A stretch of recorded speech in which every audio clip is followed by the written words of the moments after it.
धर्मशाला में हाल ही हुई pre monsoon की बारिश से स्मार्ट सिटी प्रोजेक्ट के अंदर लगी एक दीवार जो बनाई थी ने शहर की सुंदरता के लिए, वो उस बारिश के हल्के से पानी से गिर गई।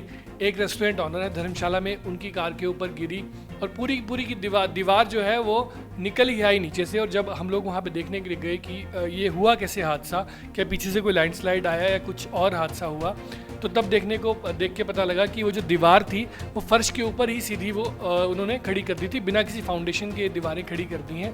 और पहला ऐसा हादसा नहीं है स्मार्ट सिटी में, इससे पहले भी ऐसे कई हादसे हो चुके हैं। पब्लिक कई बार जो है वो सवालिया निशान खड़े कर चुकी है। इसी प्रोजेक्ट में जो इन्वॉल्व लोग हैं वही इस प्रोजेक्ट के जो पैसे का जो दुरुपयोग हुआ है उसके ऊपर निशान खड़े कर चुके हैं।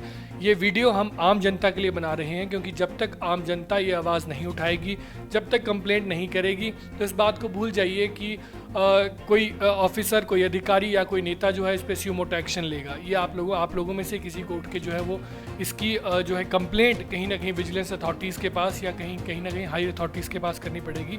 होता ये है दर्शकों कि भारत एक जनसंख्या वाला देश है और यहाँ पे गाँव को सड़क चाहिए, घरों में पानी चाहिए, यहाँ तक कि शमशान घाट को भी जो है वो दीवारें और कंस्ट्रक्शन का काम वहाँ पे भी किया जाता है। लेकिन हमारे एक बहुत सीनियर जर्नलिस्ट हुए हैं भारत के, जोजी जोसेफ, उन्होंने एक बुक लिखी है द फीस्ट ऑफ वल्चर्स।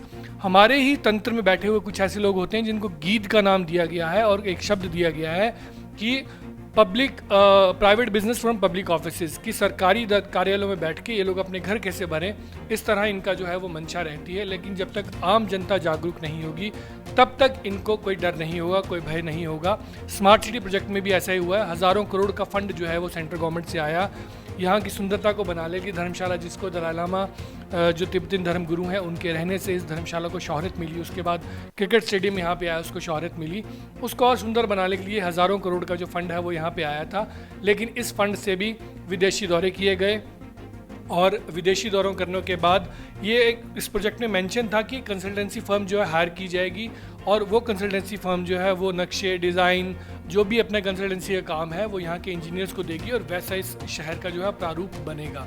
लेकिन आप देखिए कि सरकारी पैसे से वो अंतर्राष्ट्रीय दौरे करने के बाद उस प्रोजेक्ट से कुछ अधिकारियों ने और कुछ पॉलिटिशियंस ने वो कंडीशन ही उड़ा दी कि जो अंतर्राष्ट्रीय लेवल की कंसल्टेंसी फर्म हायर करनी है और यहीं से दिल्ली से और 2-3 कंपनी का मर्जर करवा के कंसल्टेंसी फर्म जो है वो बनाई गई। और हर महीने लगभग 45 से 50 लाख रुपया सिर्फ कंसल्टेंसी के लिए इस फर्म को दिया जाता है स्मार्ट सिटी प्रोजेक्ट को इम्प्लीमेंट करने के लिए। लेकिन फिर भी हालात ये हैं कि आए दिन आपको स्मार्ट सिटी में इस तरह की कारगुजारियाँ देखने को मिलेंगी कि कभी कहीं दीवार गिर रही है तो कभी कहीं खड्डे जो हैं वो खुले पड़े मिलेंगे आपको। धर्मशाला में ये जो सीन है ये आम देखने को मिल सकता है सड़कों पे चलते हुए। इसलिए हमारी जनता से ये गुजारिश है कि जागरूक हों, इस बारे में जो है वो हायर अथॉरिटीज़ को, विजिलेंस अथॉरिटीज़ को बताएं ताकि जनता के पैसे का सदुपयोग किया जाए।